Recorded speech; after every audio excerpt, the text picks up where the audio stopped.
para você que quer ficar ligado em tudo o que acontece aqui no Unipam, basta acessar www.unieventos.unipam.edu.br. Tenho certeza que você irá encontrar uma atividade interessante para você.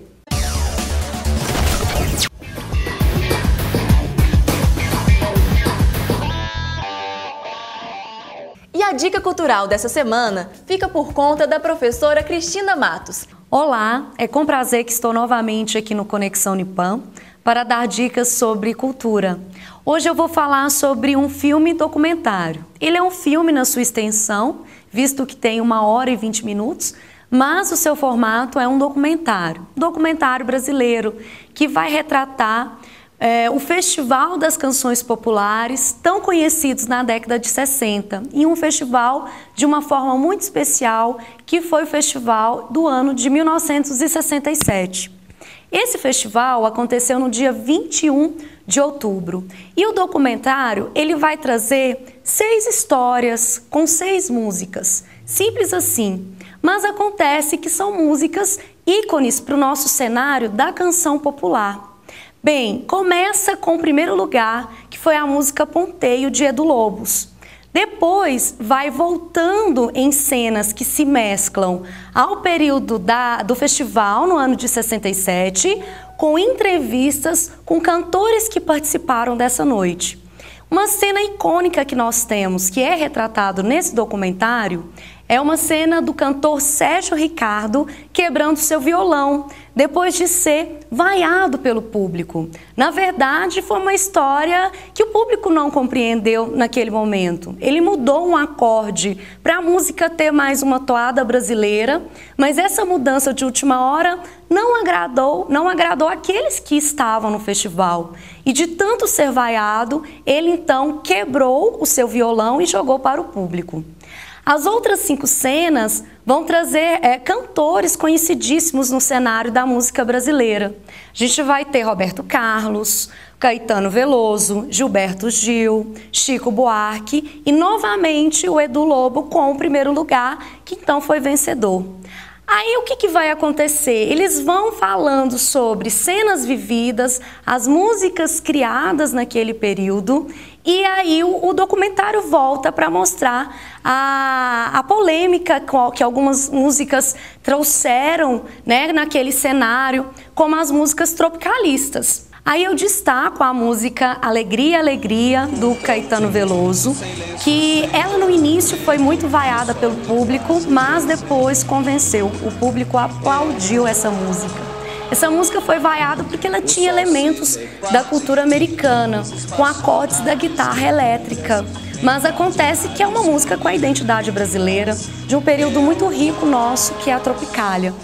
Pois bem, esse leque, esse caleidoscópio vai sendo formado até que a gente perceba a riqueza das letras ali colocadas, junto com aqueles artistas que ali estavam e que ecoam até hoje na nossa música popular brasileira. Vale a pena conhecer esse documentário, que é um documentário de 2010, que vai falar um pouquinho sobre esse cenário que ali aconteceu e que, de certa forma, até hoje é responsável por essa identidade musical do nosso Brasil.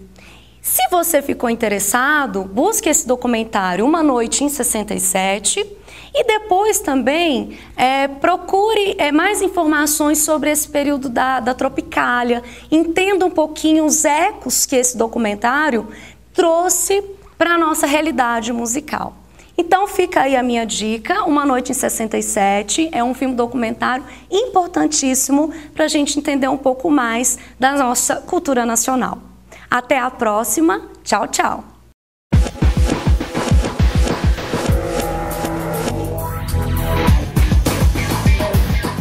E no quadro Comportamento dessa semana, o professor Henrique Miranda dará início a uma série de temas relacionados à educação de crianças e adolescentes. Há pouco tempo eu estive em uma escola particular aqui de Patos de Minas, que tem o ensino fundamental e o ensino médio, a convite da direção dessa escola para poder falar sobre a educação de crianças e adolescentes. Ao final das 2 palestras que eu fiz, a primeira eu falei sobre a criança e a segunda eu falei sobre o adolescente, alguns pais me procuraram e disseram assim: ó, professor, A gente sabe que o senhor tem um quadro, né, quinzenal no programa Conexão Unipam, e o senhor poderia partilhar essas reflexões que o senhor fez aqui com as demais pessoas. Então, seguindo aí a ideia desses pais, eu começo, a partir de hoje, a compartilhar com vocês as reflexões que eu fiz durante as 2 palestras que eu estive nesta escola. E hoje, especificamente, a gente vai falar um pouquinho sobre a criança. Todo mundo que tem criança em casa sabe o tanto que uma criança alegra o ambiente, sabe o tanto que os filhos, eles vêm para complementar a família, que eles mudam o sentido da nossa vida. Isso todo mundo sabe. Mas, igualmente, todo mundo sabe que uma criança em casa, que os nossos filhos, que tanto nos alegram, eles também são fontes de muita angústia. E aí, para saber lidar com essas angústias, é preciso que nós desfaçamos alguns mitos que foram construídos sobre as crianças e que nós os reproduzimos sem pensar naquilo que falamos. Eu gostaria de abordar com vocês aqui 3 mitos principais. O primeiro deles é aquela ideia que nós temos de que as crianças, elas são anjinhos, puros, inocentes, que não têm maldade alguma e que não sabem o que fazem. Essa é uma imagem muito vitoriana da criança, né? A criança como um bibelô, como um bonequinho de louça, que é inocente, que realmente ela não tem maldade nenhuma. E isso não corresponde à realidade, pelo seguinte motivo. A criança, quando nasce, ela já nasce aprendendo, adquirindo os mecanismos de manipulação do adulto. Quando um bebê está com fome, por exemplo, ele não é capaz de pedir à mãe que lhe dê uma mamadeira quentinha. A maneira que esse bebê tem de expressar que está com fome é chorando. No momento que esse bebê chora, a mãe então lhe oferece o alimento. E o seu cérebro, o cérebro do bebê, faz esse pareamento, faz essa associação. Ou seja, choro, alimento. E isso é um mecanismo de manipulação do adulto que a criança adquire desde muito cedo. Quando a criança, por exemplo, está com uma infecção de ouvido, um dos exemplos, ela não é capaz de dizer para o adulto que ela tem uma infecção no ouvido direito. O que ela faz então? Ela chora. A mãe então vai tentar descobrir, os pais vão tentar descobrir o que é que está acontecendo para poder tratar a criança. Então, desde a mais tenra idade, as crianças aprendem a lidar com os mecanismos de manipulação dos adultos. E nós achamos que essas crianças são inocentes, que elas não sabem disso. A criança sabe. A criança sabe muito bem o que faz e ela sabe muito bem manipular o adulto. Ela não é capaz de julgar a ação dela, que é uma questão que já está no plano ético, né? A criança não tem ainda condições de dimensionar a sua ação, mas ela é consciente da sua ação, sim. Eu quero lhes dar um exemplo que eu presenciei. Eu estava em um supermercado e uma menina de aproximadamente 5, 6 anos estava também nesse supermercado fazendo muita arte. Vocês já imaginam o tanto que ela não estava destruindo o supermercado. E se eu entendi bem, ela estava acompanhada da avó e da mãe.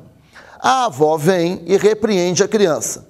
Repreensão perfeita. Ela não bateu, ela não foi agressiva, a avó foi incisiva, sabe? Disse à criança que ela não deveria continuar fazendo aquilo que era inadequado. A criança, por sua vez, ela reagiu violentamente. A criança começou a chorar convulsivamente, gritar, rodar no chão, ou seja, foi uma ação totalmente desproporcional.